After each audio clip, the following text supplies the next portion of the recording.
I have an MSP called TMB Systems.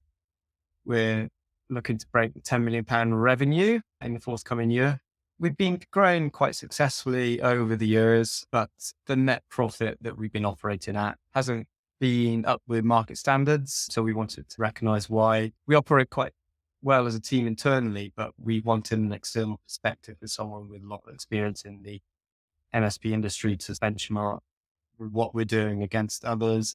So we started off looking at the management accounts that the business is operating, or they are not or weren't industry standard, and they weren't really delivering the kind of metrics that would enable us to make any decisions on where we could improve revenue and profitability, and where we're potentially undercharging in the marketplace. So the first step was to work through the chart of accounts to make sure that the management accounts can deliver that kind of information.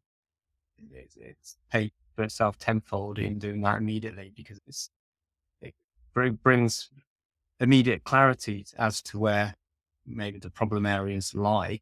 And we've also been working quite heavily on sort of sales and marketing, and again, getting far more focused on who our key customers actually are and what markets we want to be operating in, and then they're devising our marketing strategy around that. So I would say we've become far more focused on sales and marketing strategies.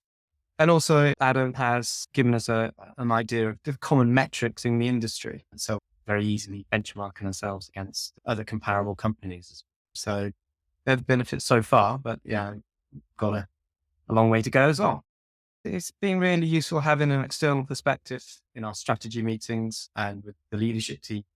I think not just myself, but the leadership team benefited from having Adam's experience. They can bounce ideas off Adam. The problems we encounter as an MSP are unique. They've been experienced before, and having someone as experienced as Adam, we can get to an answer in a very much shorter timescale than trying to work it out ourselves. Personally, the leadership team obviously look to me for leadership, but having an external perspective on the strategy meetings has greatly aided me to enable the team to focus on the most important things, and myself as well. Sometimes you get very much stuck in the weeds, but being somewhat held accountable by Adam has aided me to thinking more deeply about where I personally want to go, the business to go, and giving that leadership to the rest of the team. It's by far the most effective and change-provoking methodology that we've used in MSP Finance. Previously, we started looking externally quite a few years ago, attending tier conferences and membership tech tribe, and they're all very useful, I think, touching base with the MSP industry and talking to other MSPs about what they're doing. By employing MSP Finance as an advisor, it brings a lot more laser focus than you can get by just benchmarking yourselves in the industry. MSP Finance work with many MSPs, and you're gaining from the experience of all those MSPs just in one focused session. In terms of how transformational it can be, I think it can be very transformational very quickly, and that's what we've experienced. And so I highly recommend using MSP Finance. If you want to grow the business, if you're struggling in certain areas, you can fix things very quickly.